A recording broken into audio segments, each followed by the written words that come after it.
ધરમપુર તાલુકાના નાની ઢોલડુંગરી ગામે ડિમોલેશન કરવા પહોંચેલા વહીવટી તંત્રને અટકાવી કામગીરી મોકૂફ રાખવામાં આવી।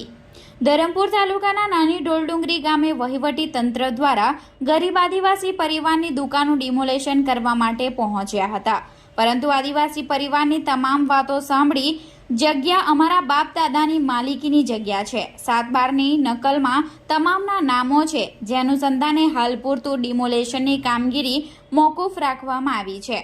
અગાઉ વર્ષો પહેલા આ જગ્યા માલિકીની હતી અને પીએચસી બનાવવા માટે વડીલોએ દાન કરી, પરંતુ વહીવટી તંત્ર દ્વારા આખી જગ્યા નામ પર કરી લઈ ત્યાં દુકાન ચલાવી પેટીયું રડતા માલિકીની જગ્યામાં આદિવાસી પરિવારની દુકાન હટાવવાની વાત કરવામાં આવતા સ્થાનિક લોકો દ્વારા ડિમોલેશનનો વિરોધ કરવામાં આવ્યો હતો।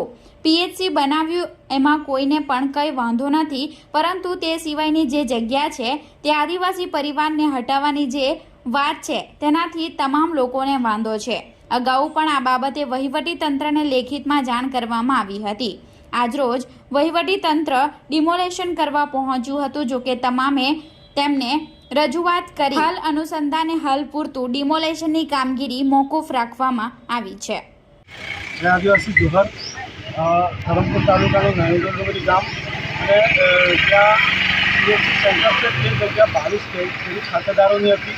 તેમાંથી જે તે વખતે એક ખેડૂતે સંમતિ આપી હતી કે આ જગ્યામાં પીએચસી બને તો વાંધો નથી, અને અમે બી કહીએ છીએ કે આ જગ્યાએ પીએચસી હોવું જોઈએ, કારણ કે દરેક લોકોને ઉપયોગી છે, પરંતુ ખેડૂતોની માલિકીની જગ્યા હોય અને એ માલિકીની જગ્યા વહીવટી તંત્ર દ્વારા આખી પોતાના નામે કરી લેવામાં આવે અને સરકારી જગ્યા કરી દેવામાં આવે।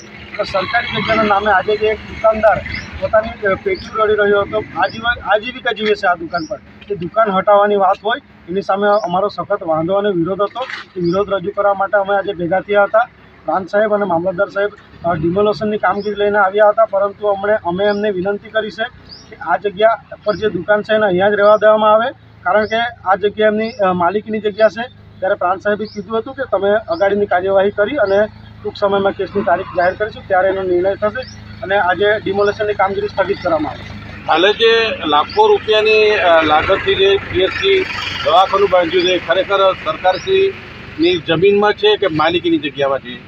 હાલની તારીખમાં સરકારશ્રીની જગ્યામાં ગણાય, પરંતુ અગાઉની તારીખમાં જોવા જઈએ તો માલિકીની જગ્યામાં છે, કારણ કે આ ખેડૂત ખાતેદારોએ ગામના હિત માટે જગ્યા આપી હતી।